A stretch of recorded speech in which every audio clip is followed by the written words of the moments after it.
자, 그럼 오후장 주도 섹터 다음 섹터로 넘어가 보겠습니다. 오늘 두 번째 주도 섹터는 2차 전지도 이야기를 안 할 수가 없겠죠. 오늘 시장에서 반등 나와주는 것도 조금 해석을 해봐야 될 것 같고 일단은 우리가 이제 전망치 굉장히 그전까지는 안 좋았어요. 바로 어제까지만 해도 뭐 공매도 타겟에 관한 이야기도 나오고 근데 오늘 시장에서의 반등이 나와주거든요. 일단은 이제 악재에 관해서 좀 짚어볼까요?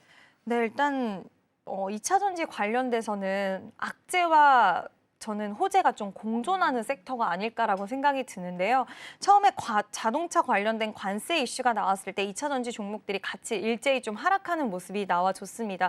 여전히 관세에 대한 부담감이 있다라는 부분이 이제 완성차 기업들이 타격을 받게 되면 같이 타격을 받을 수밖에 없는 구조라는 해석이 좀 지배적이었는데 오늘 나왔던 이슈들을 좀 살펴보면은 결과론적으로 관세 이슈에서 조금은 영향이 크지 않다라는 부분, 오히려 ESS 관련돼서 제외를 하면 배터리 쪽은 괜찮다라는 이야기가 좀 지배적이기도 하더라고요.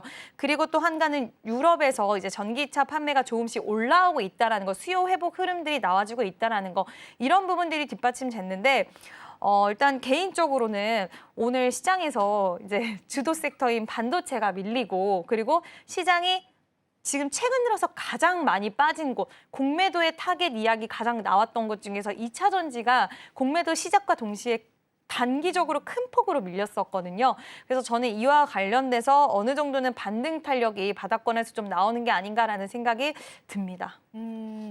그래도 호재 소식이 있었습니다. 그 관세 리스크를 좀 피해갈 수 있다는 것과 또 유럽 쪽에 관한 판매 부진이 어느 정도 회복되는 그런 모습들이 좀 보여줬던 게 2차 전지 반등에 힘을 줬던 것 같은데요.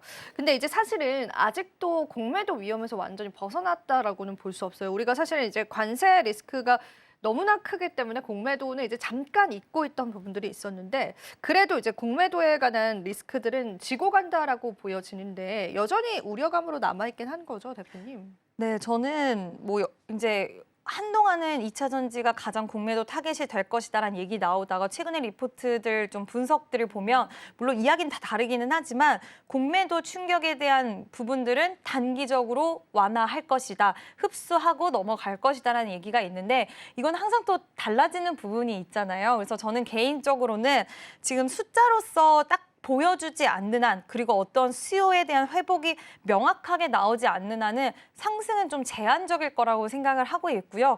여전히 보수적인 관점을 좀 저는 유지를 하고 있는데 물론 단기 박스권, 그러니까 바닥에서 더 이상 빠질 구간은 없다라는 전제에서는 저도 오케이는 하지만 여기서 과연 예전처럼의 시세 흐름을 강하게 주도 섹터로서 가져갈 수 있을 것인가 그 부분에 있어서는 저는 어느 정도 탄력이 나오면 또 밀리고 매물이 계속 쌓여 있기 때문에 이와 관련돼서 소화를 해야 되는 부분들이 너무나 많지 않을까. 그래서 내가 단기적으로 바닥권에 있는 종목의 매력을 느껴서 치고 빠지고 단기 관점으로 보시는 분들은 유효하겠지만 많이 빠졌다라는 이유 그리고 이런 공매도에 대한 영향을 좀 벗어나는 시기에 도래했다라는 이유 때문에 바닥에서 좀 큰 매수를 하기에는 좀 무리가 있지 않을까. 저는 개인적으로는 그렇게 생각을 하고 있습니다. 네.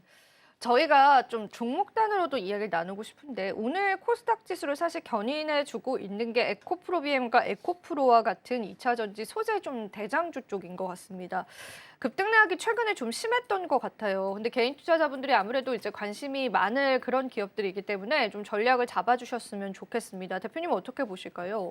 오늘 어떤 그 도표를 하나 보니까 네. 지금 2차 전지 관련돼서 이야기 나오는 게 약간은 지금 양극재 그러니까 수출량과 수출액이 좀 올라오고 있더라고요. 바닥을 찍고 올라오는 흐름들이 나와주고 있어서 이와 관련돼서 시장은 그동안 굉장히 업황이 안 좋았던 쪽에서 양극재가 이제는 좀 물량이 늘어나는구나라고 생각을 해서 에코프로 그룹, 에코프로 BM 그리고 에코프로에 좀 수급이 쏠림이 나오겠는가 아닌가라는 생각이 드는데요.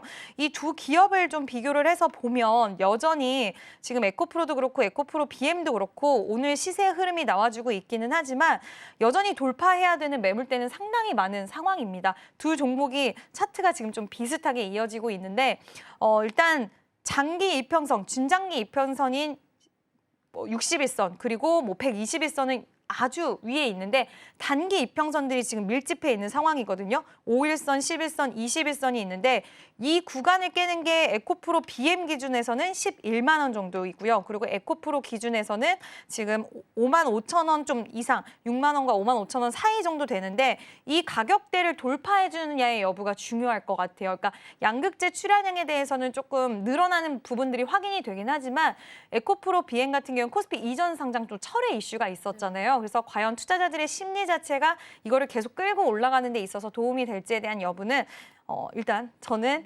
이평선, 단기 이평선 다 돌파하고 장기 이평선까지 돌파를 했을 때 그때 진정한 추세 전환으로 좀 볼 수 있지 않을까라고 생각을 합니다.